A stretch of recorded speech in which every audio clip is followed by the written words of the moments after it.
Hi, everyone. I'm Alexandra Uresta, and this is Career Switch Podcast.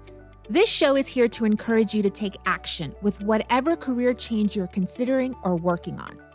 Maybe you're trying to switch industries or professions or break out on your own and start a business. In some episodes, I talk to people who've made their own career switch, whether by choice or circumstance. They share the good, the bad, and the truth about their journey, including what worked for them and what didn't. In other episodes, I speak with experts who offer their best career advice on challenges that can come up during the process of making a career change.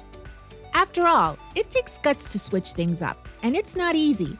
However, it is possible. So, I hope you hear something in this episode, an idea, a suggestion, a piece of advice that'll spur you into action with your own career switch, whether it's taking that first bold step or trying something new. Welcome. I'm glad you're here. This episode of Career Switch Podcast hits close to home for me. I am a woman of color and I am first generation. I've been wanting to do an episode that focuses on people of color and first gens because we are in a unique situation. While many of us may have grown up in the U.S., our family's culture and background likely influenced our beliefs, which can now impact our making a career change. My guest today is Dani Tan, a leadership and career coach. She works with people of color and first-gen professionals who are often the first, few, or only in their space. In this episode, Dani reveals how the scarcity mindset from our parents can affect our career choices. She shares how building a community through networking can reset our thinking. Dani also teaches us how to let go of some career lessons we likely learned as kids. Plus, we tackle guilt, that overwhelming feeling that can keep people of color and first gens from making a career switch. Hi, Dani. Thanks for joining us today. Let's dive in. I'm really excited about today's episode. I'm Latina, my parents are from Ecuador, and I am the first in my family to be born and educated in the U.S. and to have a corporate career. I've been wanting to do an episode like this since season 1. I just had to find the right career expert, and I'm so happy that we met and that we're collaborating now. So Dani, you're Asian Latina, you're also first gen, and you work with career changers. So you understand this topic from both perspectives. First, tell us about yourself and what you do as a leadership and career coach. A little bit about me. I am a leadership and career coach primarily for women of color. I help those who are the first, few, or only in their space that are ready to pivot careers, get promoted, expand their leadership skills, or find their voice. So over the last decade plus, I've worked on my pivot and promotion skills to become the first gen Asian Latina leader that I am today. And what I really did was I learned how to turn conversations into job opportunities, which let me change careers into multiple industries, which was like PR, sales, merchandising, e-commerce, you name it, while achieving 11 promotions, 11 years. And I did that because of the power of networking. And so what I do is I use that with my clients who are the first few or only in their space because they typically are first gen, women of color, who are the first ones there. So what I do is I work with them and I coach them on how can we build out a network of sponsors, mentors, or allies in order to help you feel more visible, represented in the spaces that you're in to either break into a new industry or accelerate yourself within your current career. And I just want to point out that what we're talking about today applies to both men and women, even though most of your clients are women. For sure.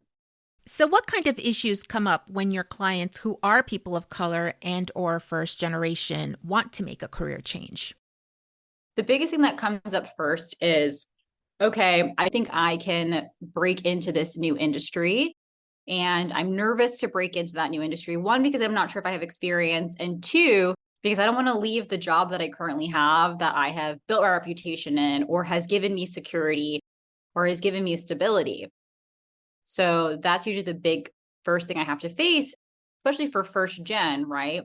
They've been raised by parents or an environment or by relatives that were more so in a scarcity mindset of maybe they just immigrated to this country and they were trying to just get food on the table and pay the bills. And now they've opened up these opportunities for their children. And while they grow up, they're like, okay, just get a job that's more conventional, traditional, that you know you're going to be safe and secure. I've had clients who were like, I was told to be a nurse. I was told to be an accountant, because those were more surefire things, but maybe they weren't aligned with what they wanted to do. So once they kind of follow those paths and they kind of wake up and they're like, wait a minute, other people are like way more excited to go to their jobs than I am. How do I break into this new role that I'm more interested in, whether it's, retail or even customer experience, anything? And they kind of come to me saying, okay, I don't know what to do and how to make this move because I'm so secure where I currently am. So for me, it's basically breaking it down for them of, you can be secure in this new path. It's okay if you don't have experience there. Let's create these tools by collecting data and creating data, by having conversations with folks who either have made similar moves or are currently in those spaces, who can help ground you and say, you know what, it's okay you don't have experience in X, Y, and Z program or software, because you can actually learn that on the job. Or, you know what, I also made this move and these are the steps that I took to get there, or these are the workshops that I took, or these are the trainings that I, had to attend. And so really breaking it down, because we grow up in different environments and we're conditioned different ways and we have different belief systems. So it's to figure out, okay, out of those beliefs, what can we kind of help see of, yeah, that's, actual, maybe there will be a blocker, or maybe this is a block that we can kind of remove with time.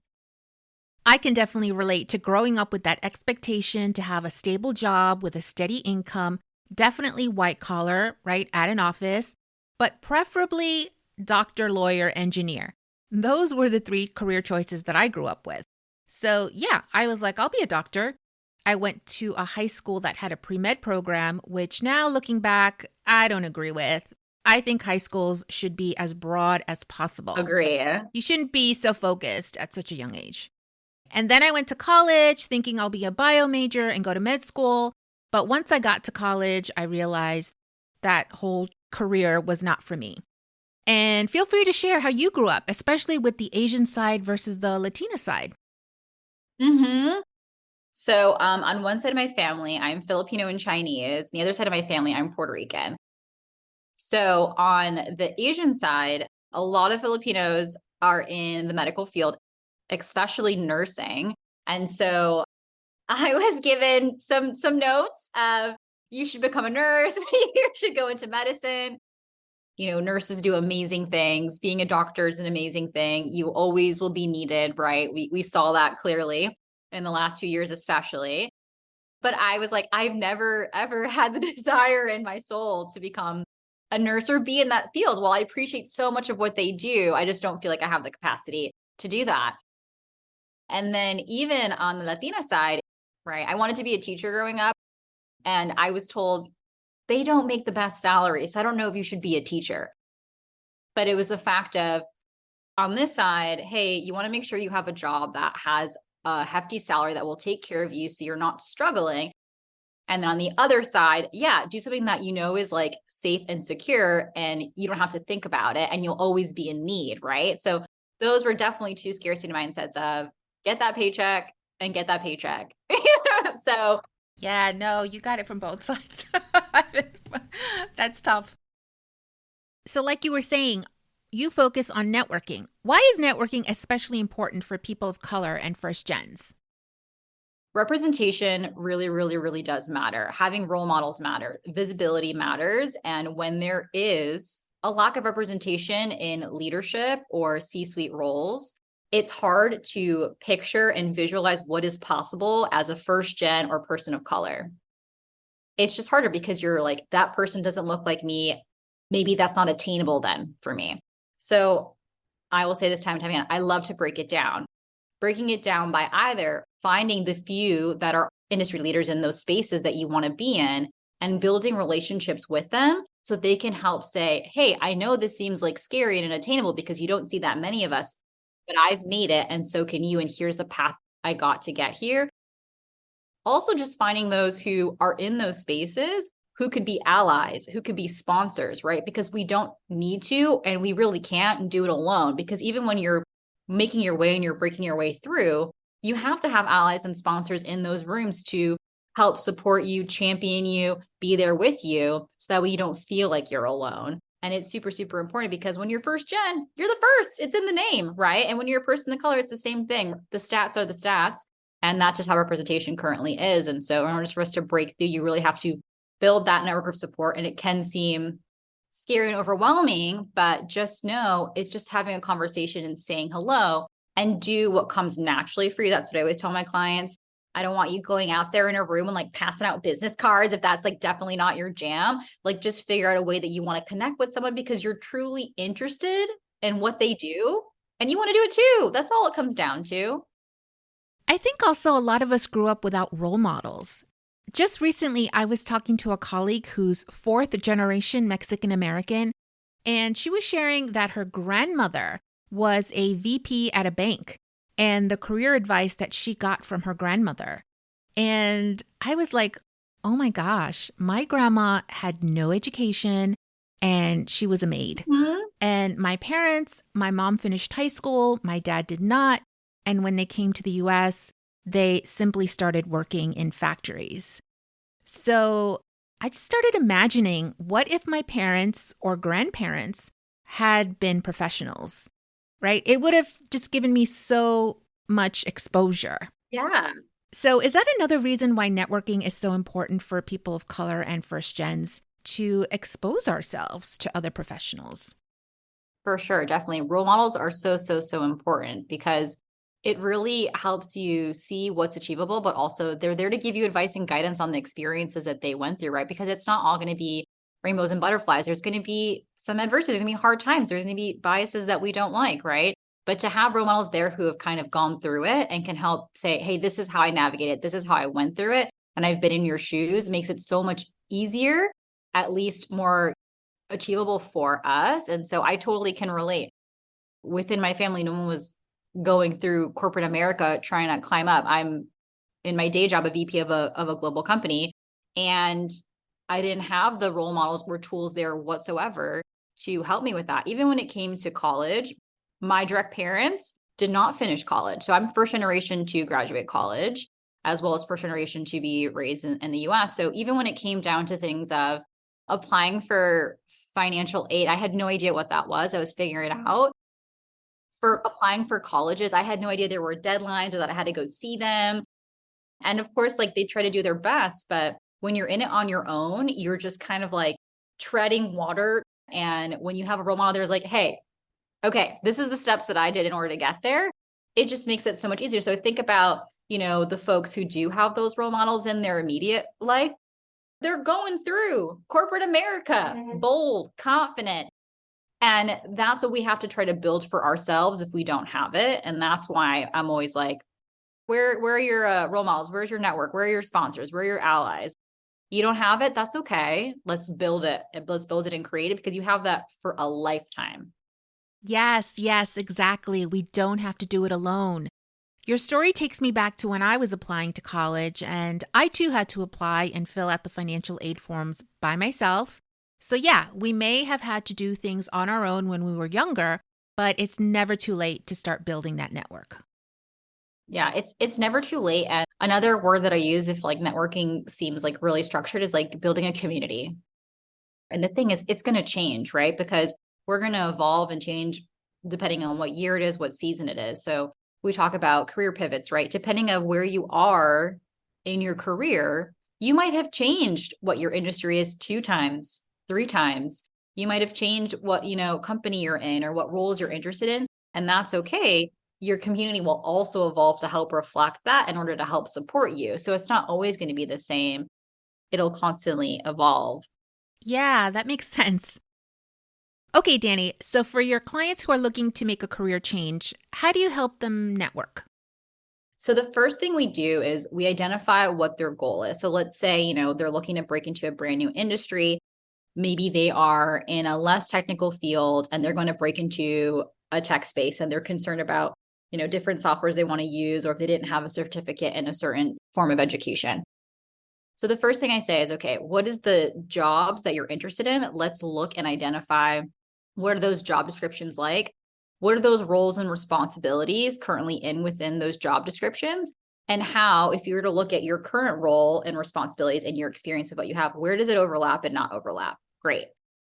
Now understand what overlaps and where are the gaps. And there's going to be gaps, and that's totally okay. Now the next thing is to identify people who are currently in the job that you want to have. So that way you can have conversations with those who are actually doing the parts of the job descriptions that you're looking at and the jobs that you're targeting. Now you're just going to outreach them and say, hey, I love that you are in X role at X company in X industry. I'm currently in this space. I'm looking to break in. I love to chat for 20 minutes to learn about how you like your experience. So that's just an initial conversation. And then they're chatting with anyone who's in that role to tell them about what their experience is, what they're looking to break into. And then that person can share insight and say, it sounds like you have skills in X, Y, and Z based on what you shared. And it looks like you're worried about these gaps. Here's how I would advise for you to fill these gaps. That way you're trying to collect data, not just from like going online and searching, but actually talking to people who are in those experiences who can help you and say, that gap's not a big deal, you'll learn on the job, or this gap you can fill by taking, this general assembly class, for example. And that way you can get it for more than one person at either companies you're interested in or industries you're interested in, roles you're interested in. So you can kind of understand and hone in on, okay, where do I want to focus, right? And then once you start to really focus on that role that you're looking to break into, you can then start to identify leaders or hiring managers in those roles and having conversations with them, because now you've understood what qualifications you have, what qualifications you either need to achieve. And then you can have really educated conversations with those who are more so stakeholders or in power of hiring to help have those conversations and say, hey, this is where I'm at. I have these gaps, but I filled them either this way, or I'm looking to fill them this way. I'm excited to break into this industry. I've talked to some people. This is what it looks like I need. These are the skills that I have that transfer over. Tell me, what are you looking for the ideal candidate for your team? And then they'll go in and they'll be able to start evolving those conversations to turn them ideally into job referrals. That's a great networking strategy. And Dani, when we first spoke, you brought up how that scarcity mindset that many of us grew up with can trigger fear and uncertainty when making a career switch. Mm-hmm. But that networking can quiet those fears. Tell us about that. Self-doubt may start to creep up, right? Of, can I do this? Should I do this? And so when you're having these conversations, it's helping to quiet down those fears versus you trying to play out the scenarios as to why it won't work in your mind. You're having conversations with those who are living the experience and in the role and can help say, yeah, no, it's achievable. It's able to be done. And I always say, like, you want to make sure you're talking to the people who have actually done what you want to do. The other thing that I always say is, like, if you're starting to question like your skill set, because sometimes we go into the mode of, well, I should just be grateful for what I have. And I don't know if I'm, good enough. And maybe I don't have X, Y, and Z. I always say you should do 2 exercises. And one exercise is, I call it the highlight reel. So it's listing out 20 accomplishments that you've done throughout your career. And folks are like, 20. And I'm like, you can find 20.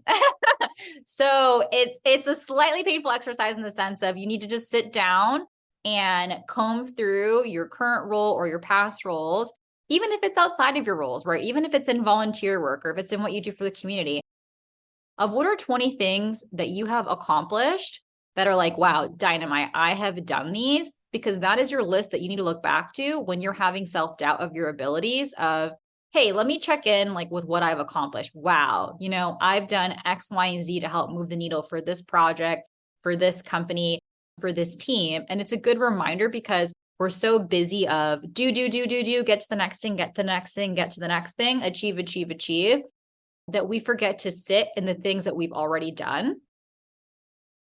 The second exercise I have my clients do, which I've actually done this exercise too, and it's very grounding, is to ask anywhere from 10 to 15 people to give you 3 words that they would describe you.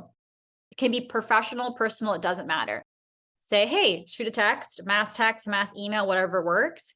Can you give me 3 words that you would use to describe me? That's it. And then they'll start to come in, and I like to have my clients put it into a Google Sheet. So you can start to see, okay, what are the commonalities? Oh, everyone sees me as a leader. Everyone sees me as ambitious. Everyone sees me as driven. And there are things that you may not, perceive or see yourself as, right? But then when you see that net out there and there's a majority of these words that are being just, used to describe you, it's a very, very empowering and a great reminder when you're going and having these conversations, because they can be discouraging at times, right? Like you're going to try to make connections and not every single person's going to say, yeah.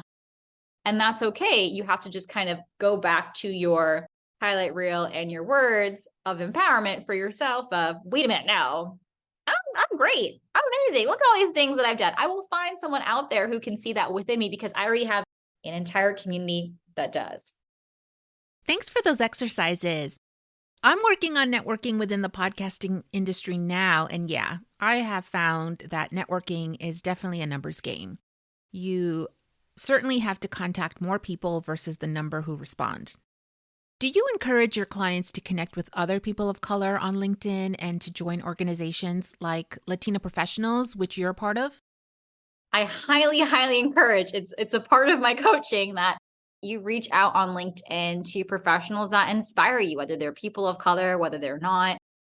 Even if you just send a connection request and in the note you say, just wanted to connect with an amazing, leader, or if they have an identifier in their bio or in their headline that says first gen or Latina leader, saying, I just want to meet with a Latina leader because that's how they're identifying, or I want to meet with a first gen industry expert. If you drop that stuff in, it's not only just creating a connection, but you're creating a connection that really is linking the two of you together. And I think joining organizations, yeah. So I host every single Wednesday on LinkedIn Live, Latina Career Connect for Latina professionals, and it's different 30-minute workshops on how to do career development.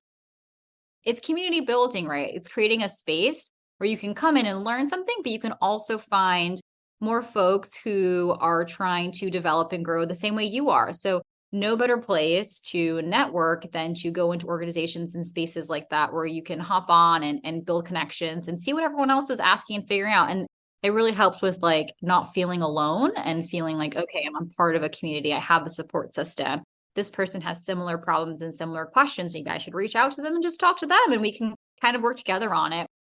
And are some of the topics tailored to people of color and first gen? Definitely. So I cover topics like salary negotiation, because as we know, the pay gap is large, but especially large for Latinas and women of color.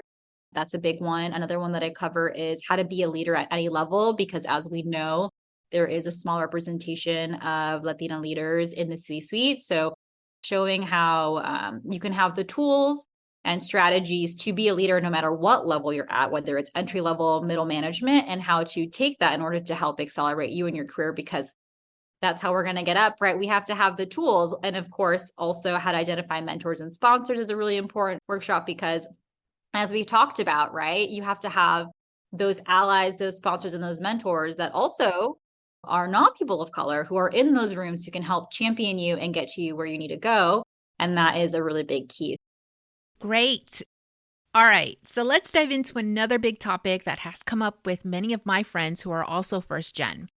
Feeling guilty about wanting to make a career change. So I was talking to a South Asian friend who's married with kids, and she's been in her industry her entire career, and she's reached a point where she just wants to try something new. She was saying how guilty she feels because she has a good job. She has that stable income that her parents instilled in her. Mm-hmm. She's college educated. She has a master's. So she's done it all, but she's unhappy. She wants to just basically switch things up with her career, but she feels so guilty. Do you come across that? Do your clients feel guilty about wanting to make a career change? We could do a whole episode on guilt. Yes. Yes. Guilt is something that comes up a lot with my clients. I mean, I've experienced it myself, right? So we kind of talked about, depending on, being first gen, being a person of color, what your, family's story is, if they, came and immigrated to the US, and how your, upbringing was. There's so many different things that come into just feeling grateful for the fact that you have a job, just feeling grateful for the fact that you have health insurance and a paycheck, and all those things we should feel grateful for, right? But the thing that comes is there's this layer of guilt. Be grateful for what you have, so then you feel guilty if you want something else, or if you want something more, or if what you have you feel like is just not the right thing for you anymore. So we have this guilt. Okay, well, if I change jobs, what if I don't make as much money? What if I decide to go into entrepreneurship and it doesn't pan out? because it's unconventional or non-traditional from what I was raised to understanding of a more traditional job. So all these like layers of guilt start to come up of, well, then I should just stay put to where I'm at and I should just be okay with what I have. But I think the most important thing is take inventory with ourselves and what is most important to me right now? What do I value right now? And is my life and my job reflecting that? Sometimes we're going to have a job because we know right now this season, I just want to make sure I'm paying my bills and I'm comfortable and I'm putting money away for, my future child's education or whatever it might be. And that's okay. But then there might be a time that comes up where you're like, you know what?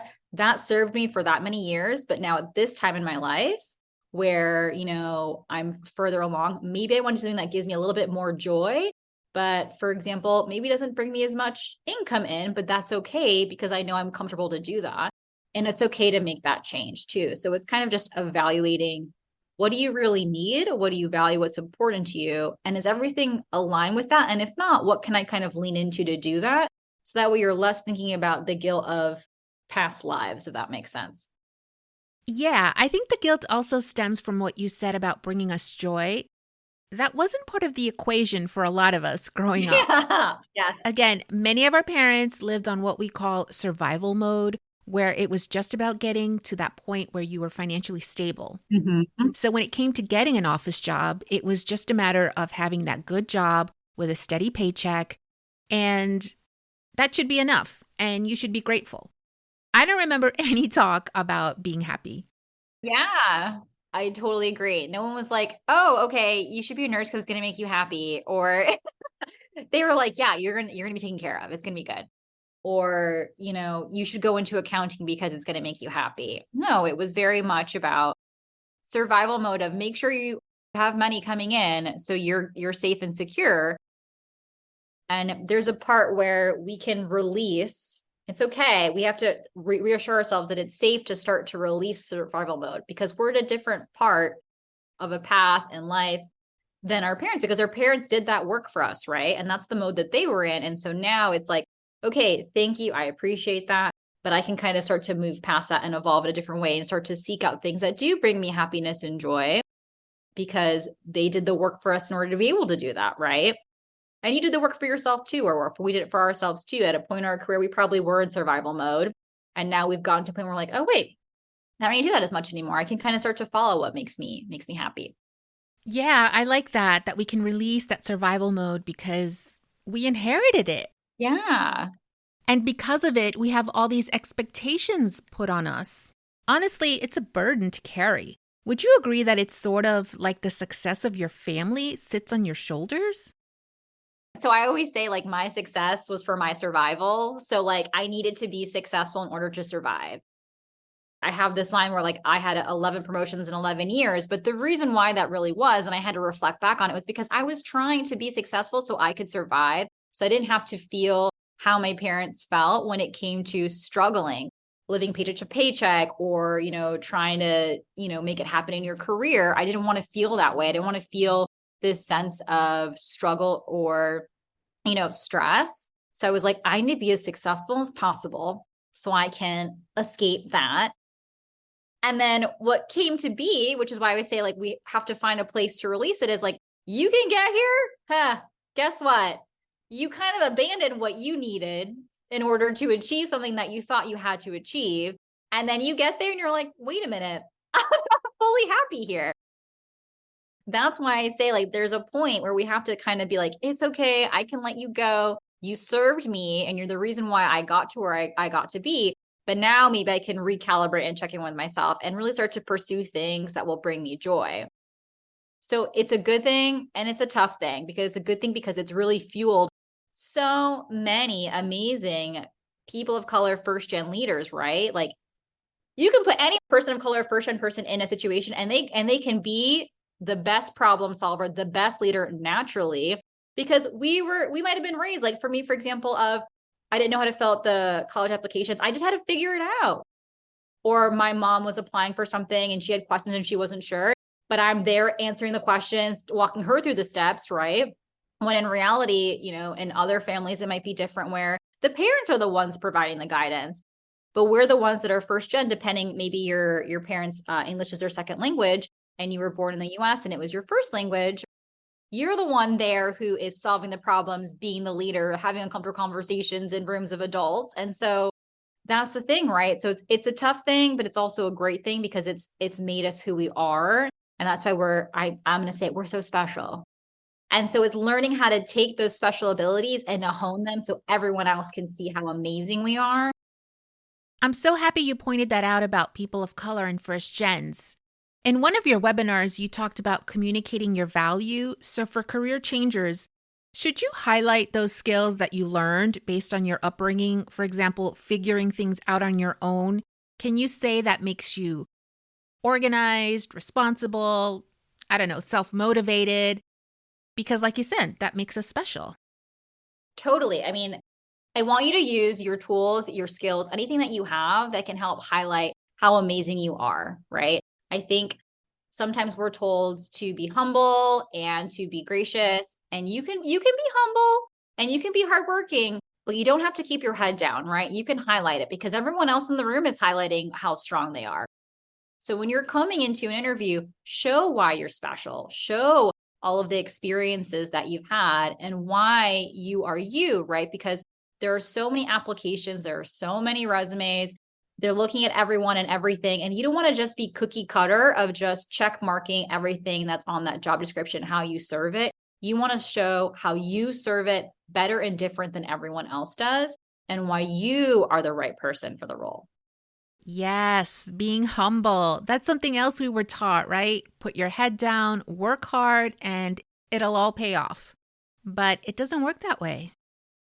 No, I think that's something else that we have to shake in a way. Like, yes, be humble, right? Be gracious and be grateful for the things that you have worked towards and achieved. But I think a big thing that comes up with first gen and people of color is just work really hard, keep your head down, and your hard work will show what you've done and they will promote you or they will give you a salary increase. And that's actually not the case. Unfortunately, when you're the quiet, hardest working person in the room, all they think is, okay, what else can I, give to this person for them to achieve and get done for us? The person who gets promoted and the person that gets the salary increase is the loudest person in the room. They're the person who is being direct and advocating for themselves to their manager, to their manager's manager about what they're looking for and what they want to achieve. Yeah, that saying, toot your own horn. It's so true. Mm-hmm.